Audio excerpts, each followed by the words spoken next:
तो भाई लोग फाइनली श्रेंजर थिंग्स का रिकैप आ चुका है। बहुत मेहनत लगी है भाई इसकी स्क्रिप्टिंग करने में। बहुत लंबी वीडियो भी हो सकती है ये, तो अभी मैं डिस्क्लेमर दे देता हूँ।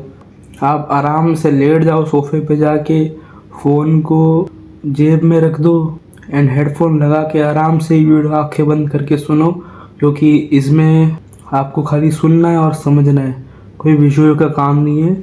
तो अब चालू करते हैं रिकैप। तो सीज़न 1 की शुरुआत होती है नवंबर 6, 1983 हॉकिंस में, जहाँ पे चार दोस्त माइक, विल, लूकस और डस्टिन मिलके दिन भर माइक के घर पे एक ही गेम खेलते हैं, डंजिन्स एंड ड्रैगन्स। गेम खेलते खेलते इन्हें टाइम का पता ही नहीं चलता है और थोड़ी देर बाद रात हो ही चुकी थी।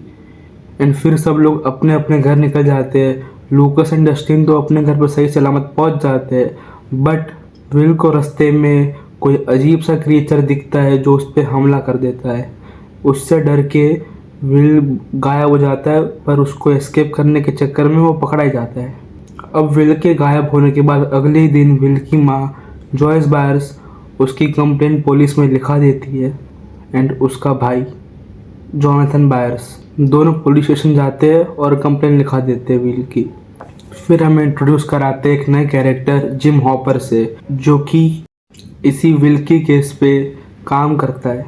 फिर हमें एक और नए कैरेक्टर से इंट्रोड्यूस करवाते हैं 11।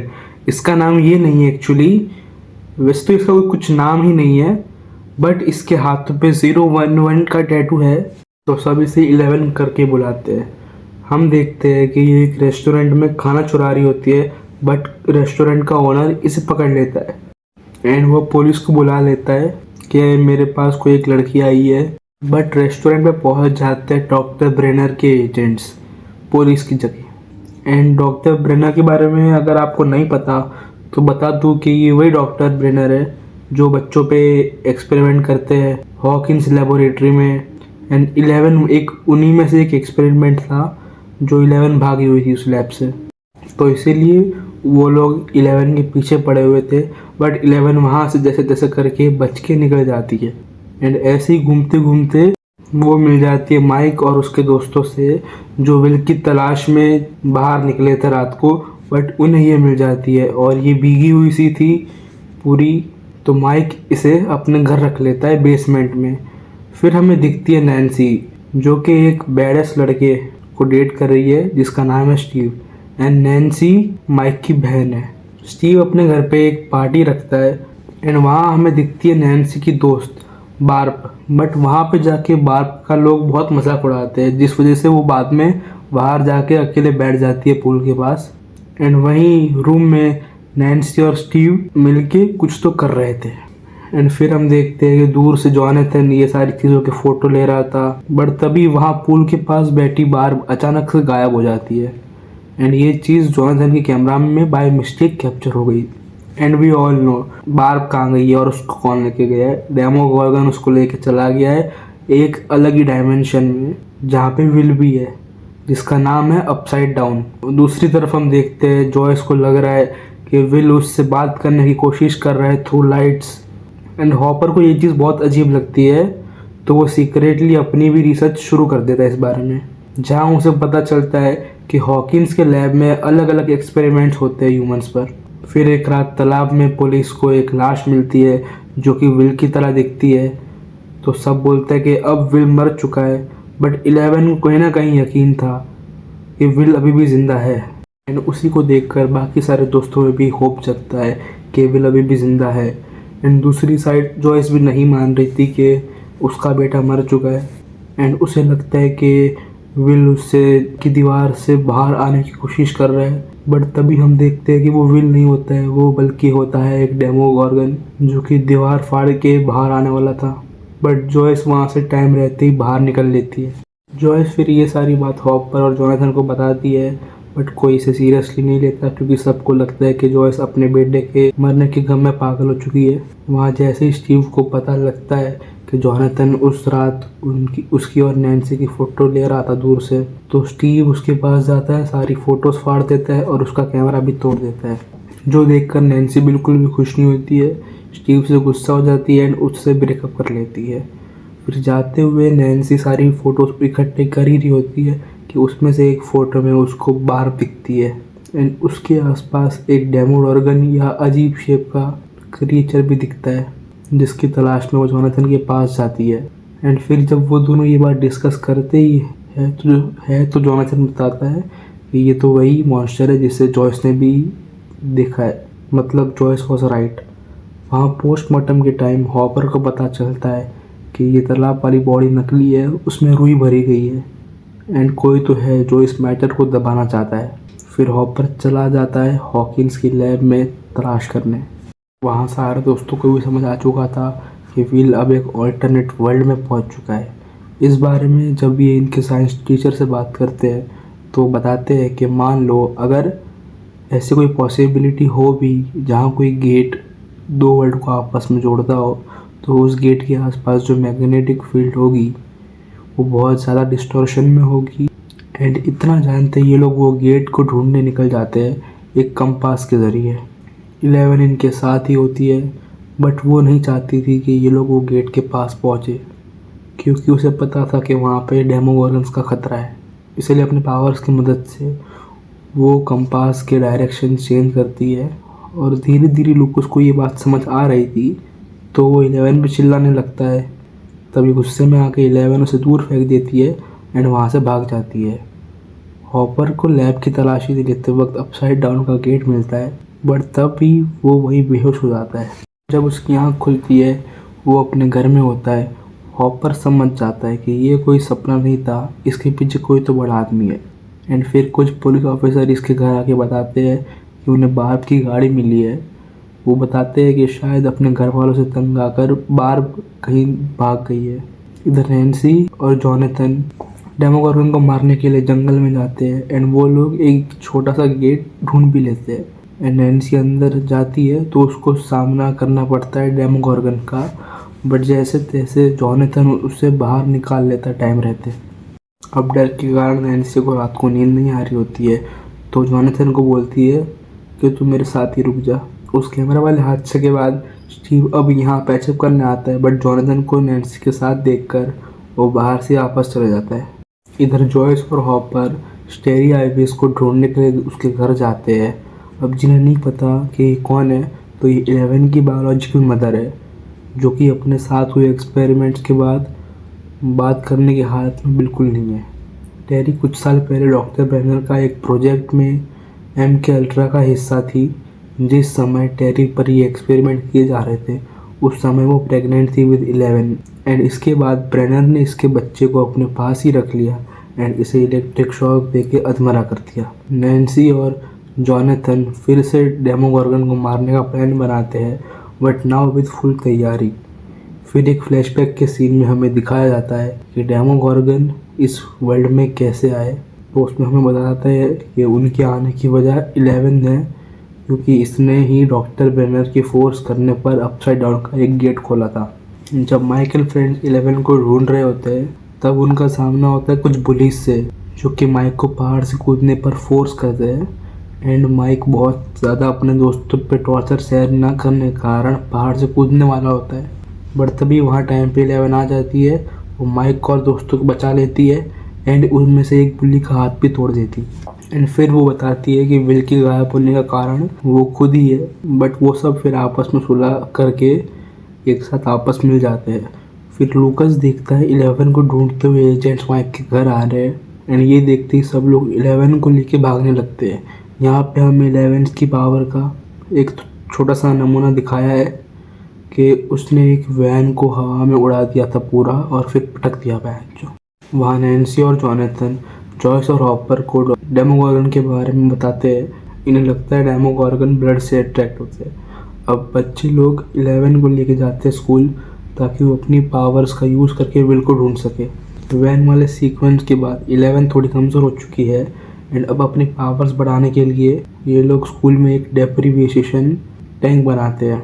फिर अपने पावर्स का यूज़ करके 11 देखती है कि बार्ब तो मर चुकी है, बट विल अभी भी ज़िंदा है। अब इतना जानते ही नैन्सी और जोनाथन फिर से प्लान बनाते हैं डेमोगोर्गन को मारने का।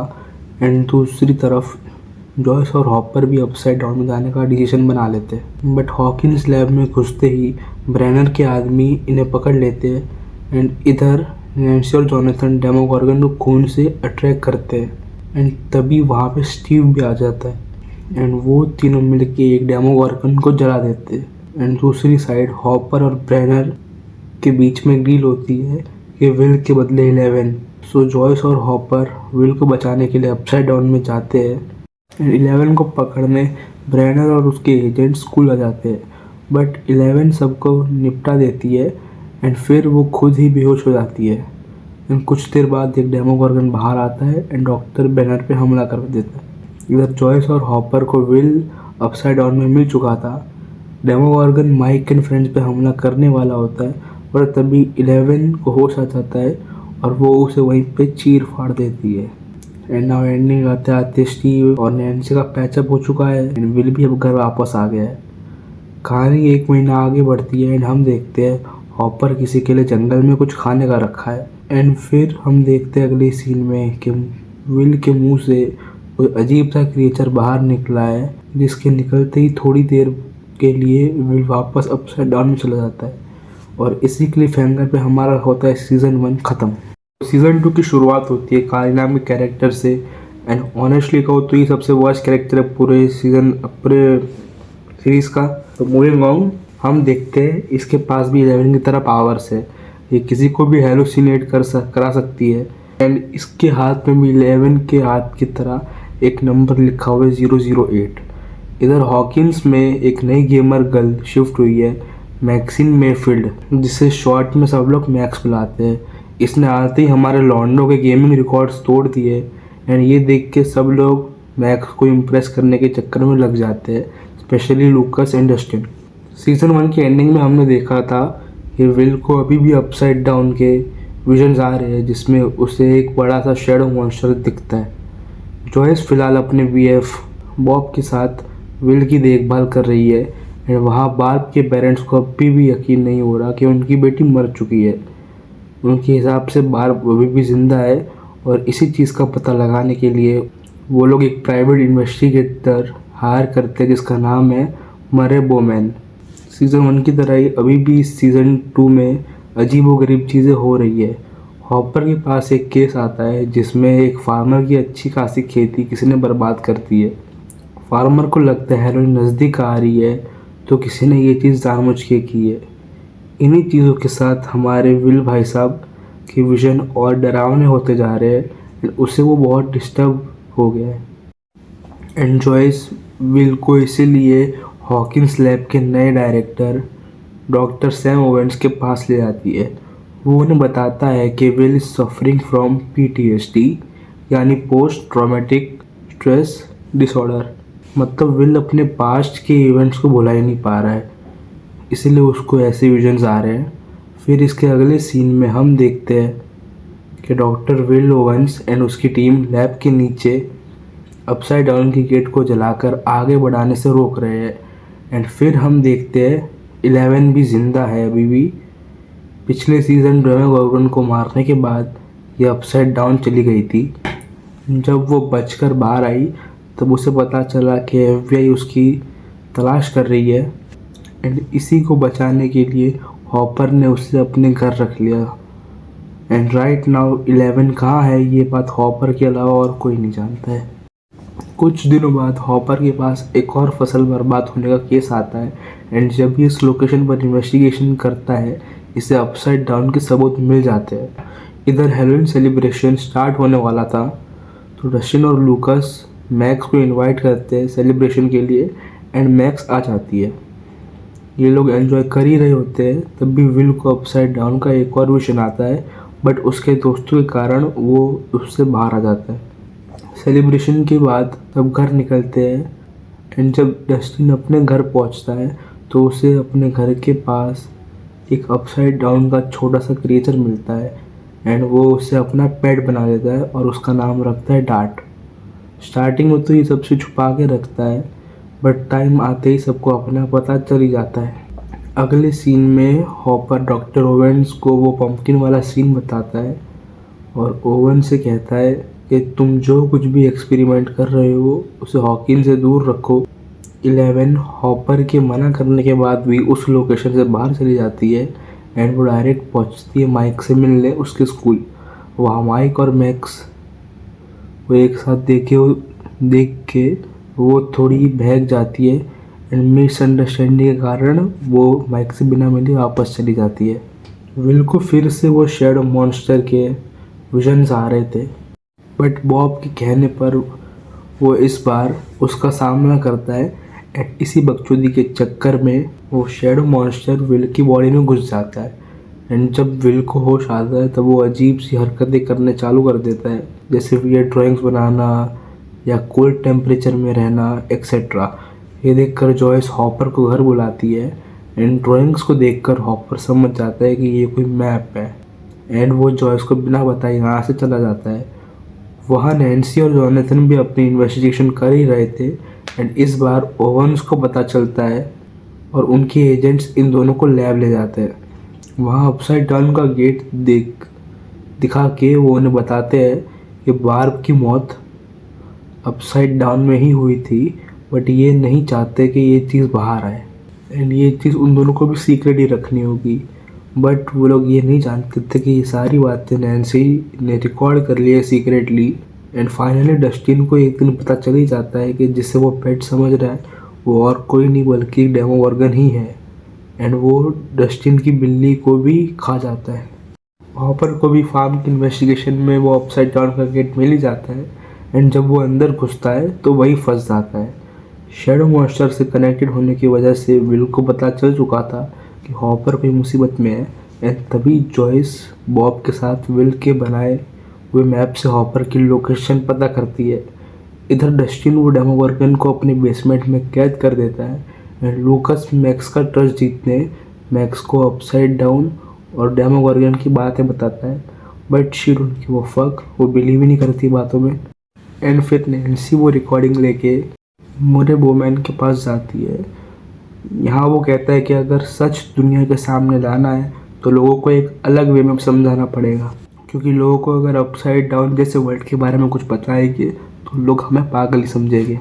अगले सीन में हम देखते हैं 11 अपनी बायोलॉजिकल मदर से मिलने आई है।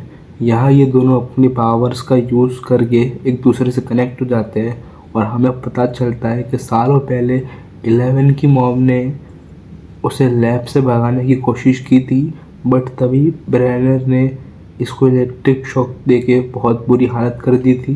साथ ही एक और चीज़ पता लगती है कि जब 11 पे एक्सपेरिमेंट्स हो रहे थे तब 11 के साथ एक और लड़की थी, वो कोई और नहीं बल्कि 008 यानी काली ही थी।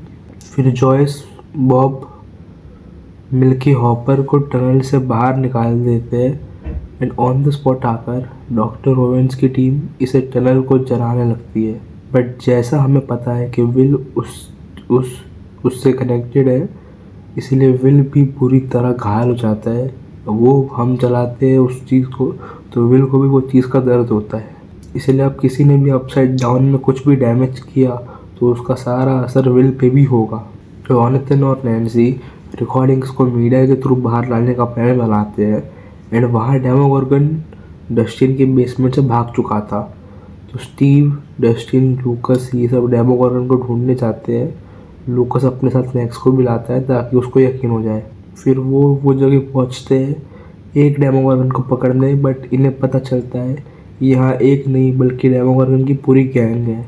ये सारे डेमोगोर्गन इन पे हमला करने वाले होते हैं, बट सडनली सब डेमोगोर्गन अपने आप गायब हो जाते हैं जैसे किसी ने इन्हें वापस बुला लिया हो।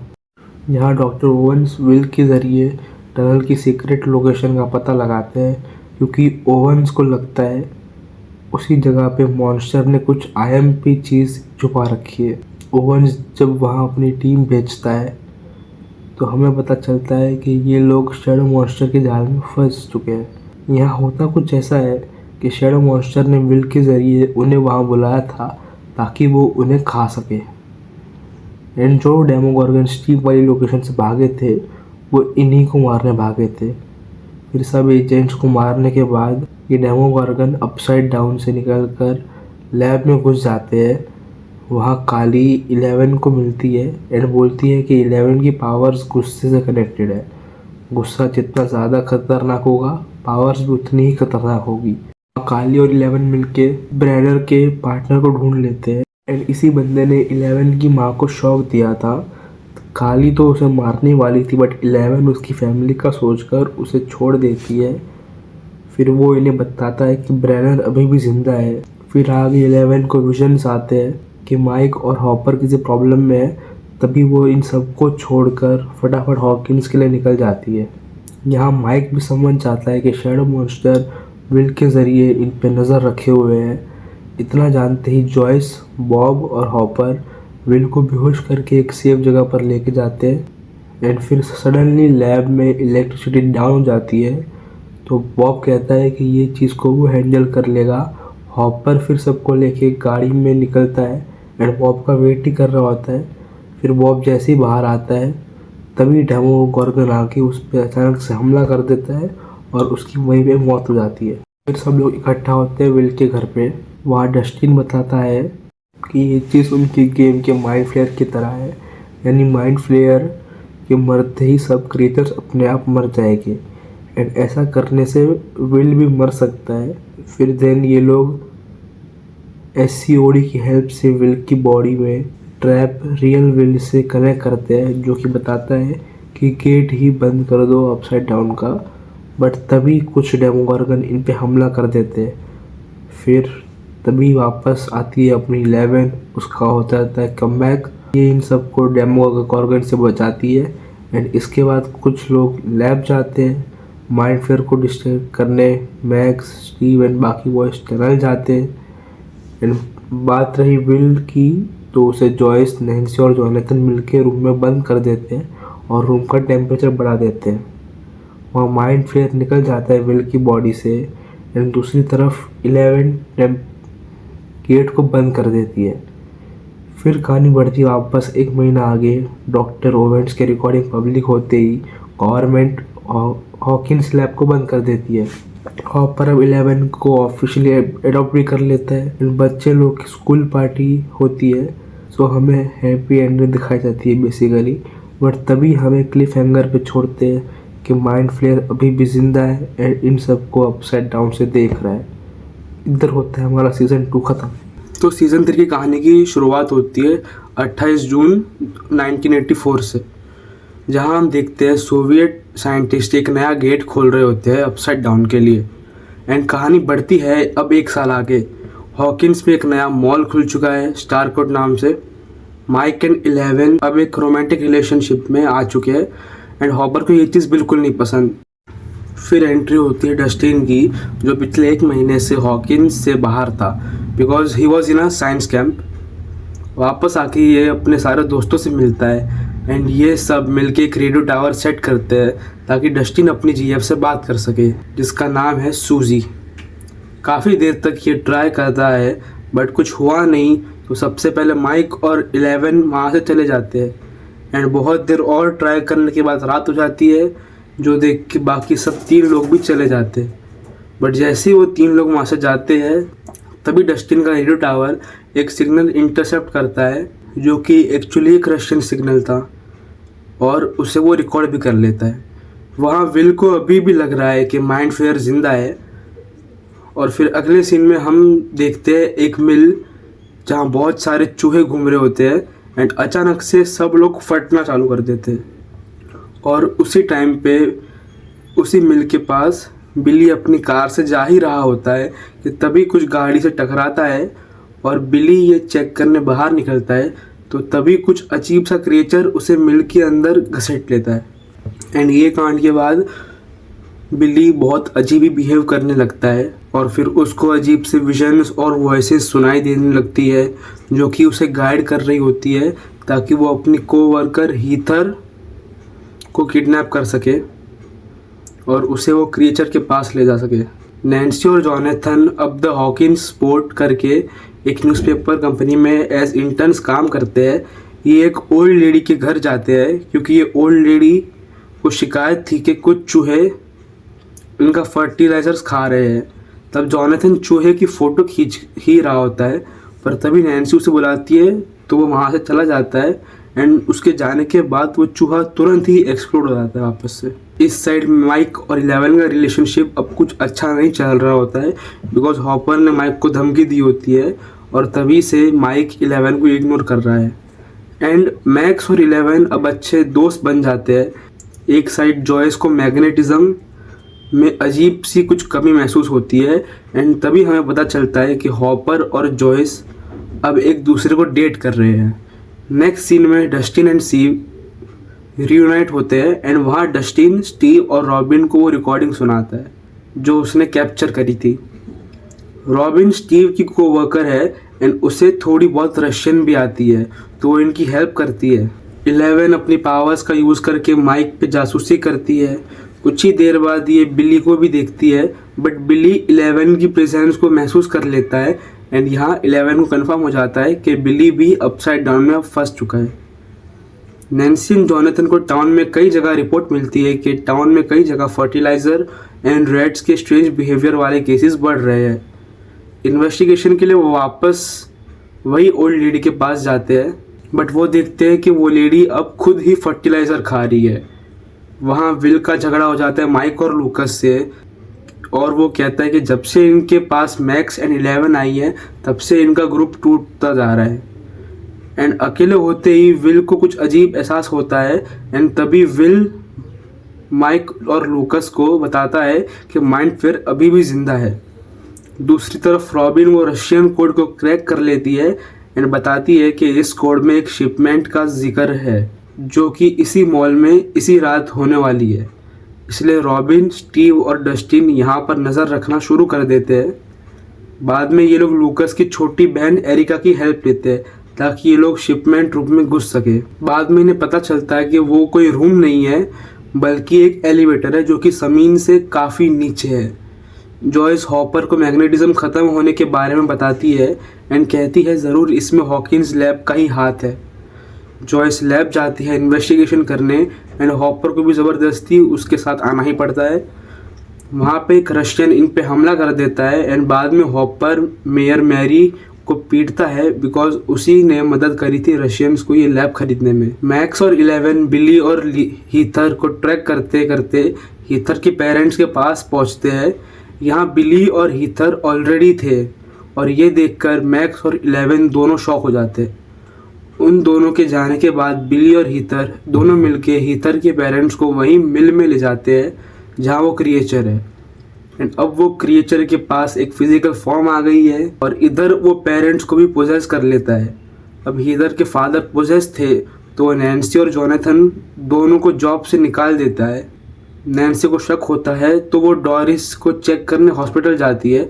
डॉरिस यानी कि वही ओल्ड लेडी एंड वहाँ जाकर वो देखती है कि अब डॉरिस भी माइंड फ्लेयर के कंट्रोल में आ गई है। इधर विल अपने माइंड फ्लेयर के कनेक्शन के बारे में बच्चा पार्टी को बताता है एंड अब ये लोग प्लान बनाते हैं कि बिल्ली को सोना रूम में कैद किया जाए ताकि पता चल सके कि वो पोजेस है कि नहीं। लेकिन बिल्ली वहाँ से बाहर आ जाता है एंड सबको मारने ही लगता है बट 11 सब सही कर देती है। एंड में बिल्ली वापस मिल आता है एंड हम देखते हैं कि अब बहुत सारे लोग पोजेस हो चुके हैं। एंड दूसरी तरफ जॉयस एंड हॉपर एक सोवियत ओन प्रॉपर्टी को चेक करते हैं एंड एक हिडन लैब को ढूंढ निकालते हैं। लेकिन तभी ग्रीगरी आता है इन्हें मारने के लिए बट ये लोग किसी तरह बच निकलते हैं एंड एक हॉस्टेज डॉक्टर एलेक्सी को भी अपने साथ ले लेते हैं। जॉयस और हॉपर एलेक्सी को मुरे के पास ले जाते हैं ताकि मुरे उसकी बातें ट्रांसलेट कर सके। डस्टिन, एरिका, रॉबिन और स्टीव ये चारों स्टारकोड मॉल के नीचे सोवियत बेस में पहुंच जाते हैं। रशियन सोल्जर से बचते हुए देखते हैं ये लोग कि यहाँ पर एक एक्सपेरिमेंटल मशीन लगी हुई है जो कि अपसाइड डाउन के गेट को खोलने की कोशिश कर रही है। स्टीव और रॉबिन पकड़े जाते हैं एंड उन्हें ड्रग दे के इंटरोगेट करते हैं बट तभी एरिका और डस्टिन आके इन्हें बचा लेते हैं। दूसरी तरफ नैन्सी, जॉनथन, माइक, लूकस, 11 और मैक्स ये इन्फॉर्मेशन पता करने डॉरिस से मिलने हॉस्पिटल जाते हैं। नैन्सी को पता लग जाता है कि डॉरिस गायब है एंड तभी टॉम यानी हीथर का फादर इन पे अटैक कर देता है एंड ये दोनों मिलके उसे मार ही देते हैं। एंड जैसे ही टॉम और ब्रूस मरते हैं तभी उनकी बॉडी मेल्ट होके क्रीचर में बदल जाती है एंड अब 11 उसे हॉस्पिटल से बाहर फेंक देती है एंड ये मॉन्स्टर मिल में जाके एक बड़े से माइंड फ्लेयर का पार्ट बन जाता है। दूसरी तरफ एलेक्सी से पता चलता है कि रशियन स्टारकोट मॉल के नीचे अपसाइड डाउन का दरवाज़ा खोल रहे हैं। जॉयस हॉपर को बोलती है कि वहाँ हमें जाना चाहिए। इसके बाद 11 माइंड फ्लेयर का पता लगाने पावर्स यूज़ करती है एंड इसी में वो बिली से भी कांटेक्ट करती है, बट बिली 11 की प्रेजेंस वापस फील कर लेता है एंड अब माइंड फ्लेयर को 11 की लोकेशन पता चल जाती है। एंड फिर बिली बताता है कि माइंड फ्लेयर का प्लान 11 से बदला लेने का है, क्योंकि लास्ट टाइम 11 ने गेट बंद कर दिया था। फिर जितने भी लोग पोसेस थे वो सब फट कर मर जाते हैं एंड अब माइंड फ्लेयर में जुट जाते हैं। अब वो बहुत ही बड़ा क्रिएचर बन जाता है एंड फिर वो घर की छत तोड़ के 11 को मारने आ जाता है। फिर हमें एक बहुत ही इंटेंस बैटल दिखाई है जिसमें दोनों को चोट लग जाती है, 11 और माइंड फ्लेयर को। एंड जैसे ही माइंड फ्लेयर थोड़ा कमज़ोर हो जाता है तब वो ग्रुप उससे दूर भाग के एक सुपर मार्केट में छुप जाते हैं। उसी time Dustin and group walkie talkie पे सिचुएशन समझाता है, बट तभी वॉकी टॉकी डेड हो जाता है। बट 11 अपनी पावर से डस्टिन की लोकेशन ट्रैक कर लेती है एंड पूरा ग्रुप फिर मॉल की तरफ ही चला जाता है। अब वहाँ पे पूरा ग्रुप 3 हिस्सों में बट चुका था एंड तभी हमें पता चलता है कि 11 अब थोड़ी कमज़ोर हो चुकी थी, क्योंकि उसके पैर में माइंड फ्लेयर का एक हिस्सा चला गया था एंड उसी हिस्से को निकालने के चक्कर में उसकी सारी पावर्स चली जाती है। एंड जैसा मैंने कहा, अब पूरा ग्रुप 3 हिस्सों में बट चुका है। हॉपर, मुरे और जॉयस डिसीजन लेते हैं मशीन को डिस्ट्रॉय करने का। डस्टिन, स्टीव, एरिका और रॉबिन रेडियो टावर निकलते हैं ताकि वहाँ जाकर डस्टिन और एरिका, जो कि लैब को ऑलरेडी देख चुके थे, वो रेडियो के ज़रिए हॉपर और टीम को मशीन डिस्ट्रॉय करने का प्लान बता सके। एंड बाकी बच्चे सभी लोग मॉल से निकलने वाले होते हैं, बट तभी बिली एंड माइंड फ्लेयर वो पूरे 11 ग्रुप को मॉल में ही ट्रैप कर देता है। इधर भी हमें एक बहुत ही इंटेंस बैटल देखने को मिली है एंड यहाँ पर बिली अपनी जान देकर बाकियों को बचा लेता है। एंड वहाँ हॉपर और ग्रिगरी के बीच में एक फ़ाइट होती है जिसमें ग्रिगरी मर जाता है। एंड इधर जॉयस के पास टाइम कम था, इसलिए उसे मशीन को एक्सप्लोर करने के लिए बटन दबाना होता है, बट हॉपर उसी मशीन के पास फंस जाता है तो सबको लगता है कि हॉपर भी मर गया। फिर 3 महीने बाद powerless 11 and bars family Hawkins से जाने की तैयारी करते हैं एंड 11 एंड माइक फिर से एक हो जाते हैं। एंड लास्ट सीन में हम देखते हैं एक रशियन गार्ड एक ट्रैप्ड अमेरिकन को डेमोगॉर्गन को फीड करने ले जा रहा है और इसी चीज़ पे सीज़न 3 होता है ख़त्म। सीज़न 4 ये कहानी स्टार्ट होती है 8 सितंबर 1979 हॉकिंस से। डॉक्टर ब्रेनर एक टेस्ट सब्जेक्ट 010 पर एक्सपेरिमेंट कर रहे होते हैं, बट तभी एक मिस्टीरियस हादसा हो जाता है। सभी टेस्ट सब्जेक्ट्स मारे जाते हैं, बस 11 बचती है। फिर स्टोरी जंप करती है 1986 में स्टारकोट मॉल वाले हादसे के 8 महीने बाद। जॉयस, विल, जॉनथन और 11 अब कैलिफोर्निया शिफ्ट हो चुके हैं। 11 अपने पावर जाने के बाद से स्ट्रगल कर रही है और स्कूल में दूसरे स्टूडेंट्स इसका मजाक भी उड़ाते हैं। एक दिन जॉयस के पास एक पैकेज आता है जिसमें उसे एक रशियन डॉल दिखती है। जॉयस इसके पीछे का सीक्रेट समझने की बहुत कोशिश करती है, पर उसे कुछ समझ नहीं आता। कंफ्यूज और परेशान होकर उसने मुरे को कॉल किया, क्योंकि उसे लगा कि शायद हो सकता है कि वो उसकी मिस्ट्री सॉल्व करने में मदद कर सके। मुरे से कंसल्ट करने के बाद जॉयस ने वो डॉल तोड़ दी, जिसके अंदर से उसे एक सीक्रेट लेटर मिलता है जिसमें लिखा है होप इज़ अलाइव। हॉकिंस में माइक, लूकस और डस्टिन ने एक नया डंजियंस ड्रैगन ग्रुप ज्वाइन किया है जिसका नाम है hell fire club. But Max Billy की मौत के बाद सबसे काफ़ी अलग हो गई है और ज़्यादातर अकेले ही रहने लगी है। दूसरी तरफ लूकस ने एक बास्केटबॉल टीम ज्वाइन कर लिया है। एंड फिर एक दिन हेल फायर क्लब का सबसे important event the cult of Vecna and basketball tournament का फाइनल दोनों एक ही दिन पे शेड्यूल होते हैं। डस्टिन एंड माइक ने लूकस को कन्विंस करने की कोशिश तो की कि वो शोडाउन मिस ना करे, बट लूकस के लिए बास्केटबॉल फाइनल ज़्यादा इम्पोर्टेंट था। बट एंड में लूकस की जगह उसकी बहन एरिका हेल फायर का इवेंट ज्वाइन कर लेती है।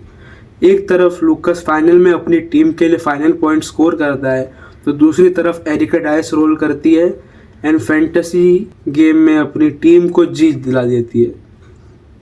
क्रिसी जो कि हॉकिंस की एक स्टूडेंट है, ये एक दिन एडी से मिलती है। एडी मनसन हेलफायर ग्रुप का लीडर है और पार्ट टाइम ड्रग डीलर भी है। इसके साथ क्रिसी का रिलेशन बन जाता है। क्रिसी अपनी रियलिटी से भागने के तरीके ढूंढ रही थी और इसी वजह से उसने डिसाइड किया कि वो एडी के घर जाकर ड्रग्स ट्राई करेगी। ये अपने नाइटमेयर से भागना चाहती थी, बट ड्रग्स लेने से पहले ही क्रिसी का एक और टेरिफाइंग नाइटमेयर में घुस जाती है, जो कि एक अलग डायमेंशन का हिस्सा लगता है और सबको पता है कि ये और कोई नहीं बल्कि वेकना है। तभी एडी देखता है क्रिसी एक अलग ही स्टेट में चली गई है। तभी क्रिसी अचानक से हवा में उड़ती है एंड उसके हाथ पैर बुरी तरह से ट्विस्ट हो जाते हैं एंड आंखें बाहर निकल जाती है।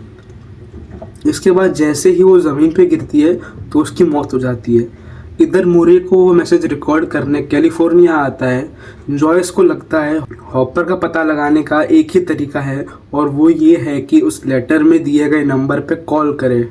कॉल करने पर एक एनजो नाम का आदमी इनका फ़ोन उठाता है, जो कि उसी प्रिजन का गार्ड होता है। एनजो जॉयस से कहता है कि अगर वो हॉपर को बचाना चाहती है तो $40,000 लेके अलास्का पहुंचना होगा और वहां उसे स्मगलर यूडी से मिलना होगा। एनजो ये भी कंफर्म करता है कि हॉपर अभी भी जिंदा है और एक रशियन जेल से भागने का सिर्फ एक तरीका ढूंढ रहा है। दूसरी तरफ माइक 11 के साथ टाइम स्पेंड करने हॉकिंस से आया है, लेकिन वहाँ 11 उसे अपने स्कूल की कुछ भी प्रॉब्लम्स नहीं बताती, बल्कि उल्टा माइक से कहती है उसकी लाइफ बढ़िया चल रही है और उसका दोस्तों का ग्रुप बहुत ही बड़ा है। माइक 11 और विल एक दिन स्केटिंग आर्केड जाते हैं। यहाँ 11 की सच्चाई बाहर आ जाती है क्योंकि यहाँ पे एंजेला भी आई थी और जैसे ही उसकी नज़र 11 पे पड़ती है वैसे ही वो उसको बुली करना चालू कर देती है। माइक के सामने 11 की फेक इमेज टूट जाती है एंड अब 11 थोड़ी देर तो रोती है, बट उसके बाद गुस्से में आके वो स्केटिंग शूज़ लेके एंजेला की नाक तोड़ देती है। दूसरी तरफ नैन्सी अपने कलीग फ्रेड के साथ वहाँ जाती है जहाँ पे क्रिसी की मौत हुई थी। वो एडी के अंकल से मिलती है, जो कि कहते हैं कि एडी किसी का मर्डर तो नहीं कर सकता। फिर वो नैन्सी को एक आदमी विक्टर क्रील के बारे में बताता है, जिसके बारे में कहा जाता है कि उसने अपना संतुलन खो दिया था और अपनी पूरी फैमिली का मर्डर कर दिया था। विक्टर की घर वालों की बॉडी सेम उस तरह से मिलती है जैसे क्रिसी की। वैन को पूरा यकीन है विक्टर का क्रिसी के मर्डर से कोई तो लिंक होगा, बट फिलहाल विक्टर असाइलम में बंद है। इसी बीच फ्रेड भी वेकना के हाथों मारा जाता है। जेसन जो कि क्रिसी का बॉयफ्रेंड है, वो एडी को ढूंढने निकलता है। पूरे शहर का एक ही मानना है कि क्रिसी के मर्डर के पीछे एडी का हाथ है, बट डस्टिन को ये तो यकीन है कि एडी ऐसा नहीं है। डस्टिन एंड मैक्स रॉबिन और स्टीव के पास जाते हैं, जो कि अब वीडियो रेंटल सेंटर में काम करते हैं। इनका प्लान ये है कि वीडियो सेंटर का डेटाबेस का यूज़ करके एडी को ढूंढा जाए। अंदाजे से इन्हें पता लगता है कि एडी एक ड्रग डीलर है, वो किसी और ड्रग डीलर के घर में छुपा हो सकता है। वीडियो सेंटर की डेटाबेस से रेफरिक का एड्रेस मिलता है एंड उन्हें एडी मिल भी जाता है। ये रात में उन सबको वो इवेंट्स की बात बताता है। यहाँ police chief lieutenant colonel Sullivan को क्राइम सीन पर बुलाया और जैसे ही सुलेवन ने मर्डर का मुआयना किया, वो समझ जाता है कि ये किसी नॉर्मल किलर का काम नहीं है। उसका शक सबसे पहले 11 पे गया, क्योंकि वैसे भी सुलेवन ऐसी गवर्नमेंट का हिस्सा था जो 11 को स्टेट के लिए थ्रेट मानता था। ये अब डॉक्टर सैम ओवेंस के पास जाता है 11 का पता पूछने एंड ओवेंस को पता चल जाता है कि 11 की जान को खतरा है, इसलिए उसे जल्दी से एक सेफ हाउस पहुंचाना होगा। वहाँ 11 ने एंजेला का नाक तोड़ दिया था, तो पुलिस उसे कस्टडी में ले लेती है और उसका नाम रिकॉर्ड्स में भी आ चुका था। 11 को जब ले जा रहे थे तब अचानक से काफ़ी सारी गाड़ियाँ आकर पुलिस का रास्ता रोक देती है। ये लोग बताते हैं कि उनके पास ऊपर से ऑर्डर्स है कि वो 11 को अपनी कस्टडी में ले ले।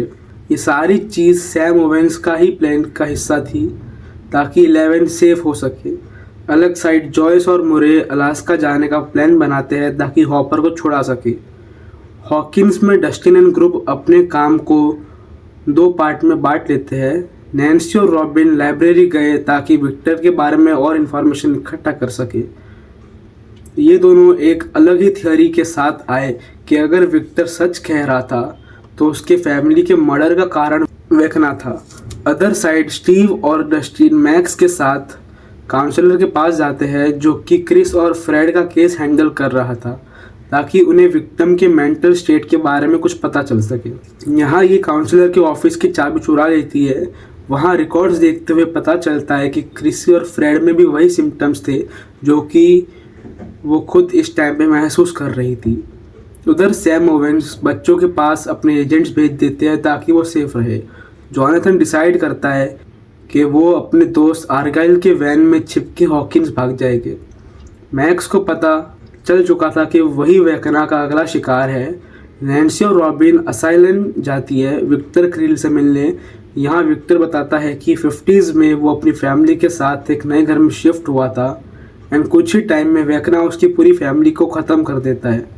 यहाँ पर ये उन्हें ये भी बताता है कि जब वेकना ने उसकी फैमिली को मारा था तब बैकग्राउंड में एक म्यूज़िक भी चल रहा था। तो ये दोनों सोचते हैं कि म्यूज़िक की वजह से ही विक्टर बच चुका था।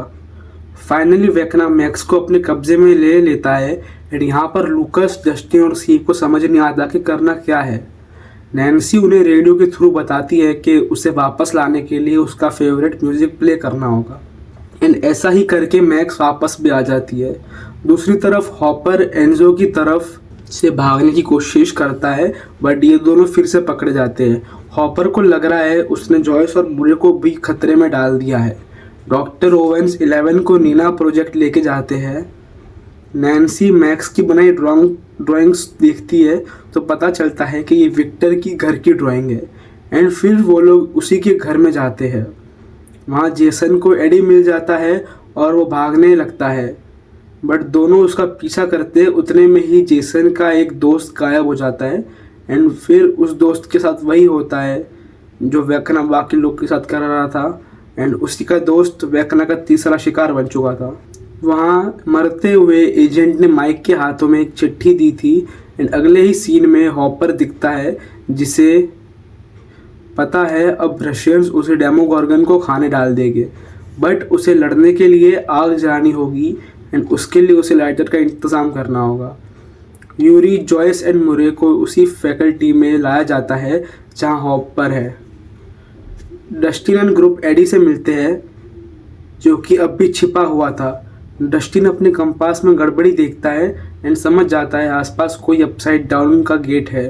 कंपास के डायरेक्शन से ये लेक के पास पहुंचते हैं एंड इस बार गेट पानी के अंदर था।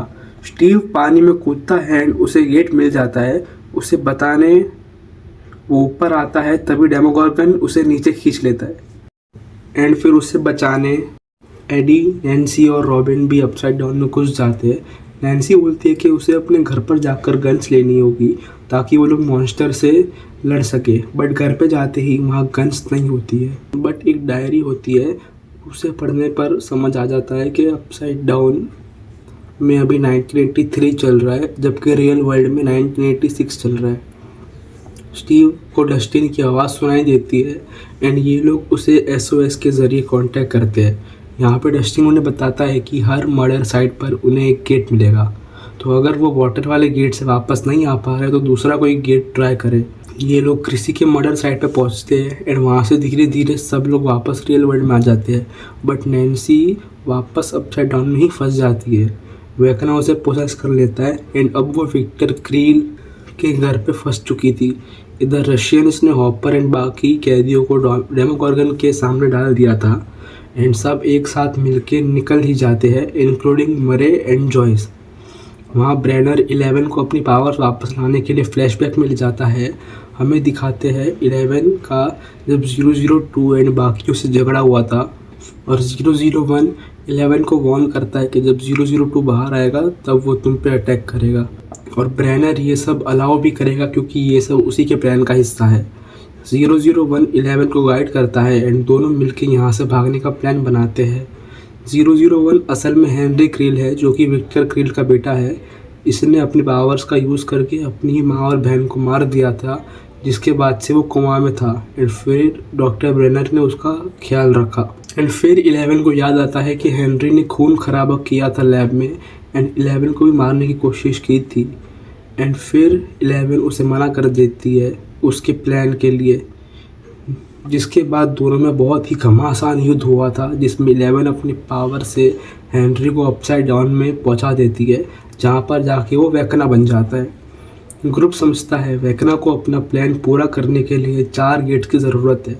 मैक्स अपने आप को वेकना पर सौंपने का फैसला कर देती है ताकि वो उसे डिस्ट्रैक्ट कर सके एंड बाकी लोग उस पर हमला कर दें। 11 पावर्स यूज़ करके सब देख लेती है एंड वापस हॉकिंस आने का प्लान बनाती है। तभी वहाँ पे सारे मिलिटेंट्स आ जाते हैं एंड वो सबको मार देते हैं, इंक्लूडिंग डॉक्टर ब्रेनर। बस ओवेंस को छोड़ देते हैं एंड फिर 11 सबको मार देती है। दूसरी साइड मैक्स, लूकस, एरिका और विक्टर के घर पे जाते हैं एंड नैन्सी, स्टीव और रॉबिन अपसाइड डाउन में जाकर वेकना पे अटैक करते हैं। डस्टिन और एडी बैट्स को डिस्ट्रैक्ट करते हैं एंड एडी अपनी जान को खो देता है और कुर्बान हो जाता है। 11 का ग्रुप एक रेस्टोरेंट में डेप्रीवेशन टैंक बनाता है ताकि 11 अपनी पावर से मैक्स को बचा सके, बट 11 भी अब वेकना के पास कैद हो जाती है।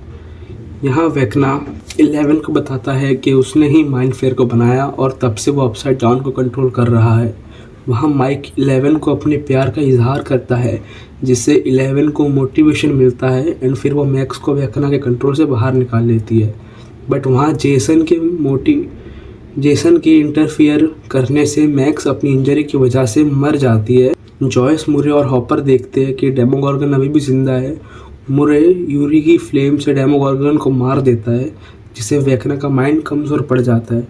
कुछ ही देर बाद स्टीव, रॉबिन और नैन्सी वेकना के फिजिकल फॉर्म पे अटैक करते हैं और उस पर आग लगा देते हैं। वेकना बहुत ही घायल हो जाता है। फिर 11 अपनी पावर से मैक्स को ज़िंदा कर देती है, बट मैक्स का कुछ देर के लिए मरना वेकना के लिए गेट ओपन कर देता है। 2 दिन बाद शहर एक अर्थक्वेक से उभर रहा है। सब लोग मिलते हैं। मैक्स अभी भी कोमा में है। विल को एहसास होता है वेकना अभी भी ज़िंदा है एंड लास्ट में दिखाते हैं दोनों वर्ल्ड्स को आपस में मर्ज हो रहे हैं एंड अब टाइम बहुत कम है हमारे पास एंड वेकना भी कहीं शांति से बैठकर अपनी रिकवरी कर रहा है ताकि वो कम बैक कर सके। एंड इधर ख़त्म होता है हमारा सीज़न 4। तो भाई लोग बहुत मेहनत लगी है बनाने में। अच्छा लगा हो, आई होप अच्छा लगा हो वीडियो आपको। तो बस कल आ रही है स्ट्रेंजर थिंग्स। 12 घंटे बचे, ऑलमोस्ट 17 घंटे बचे, तो डायरेक्ट उसका रिव्यू आएगा। मिलते हैं नेक्स्ट वीडियो में। Bye bye.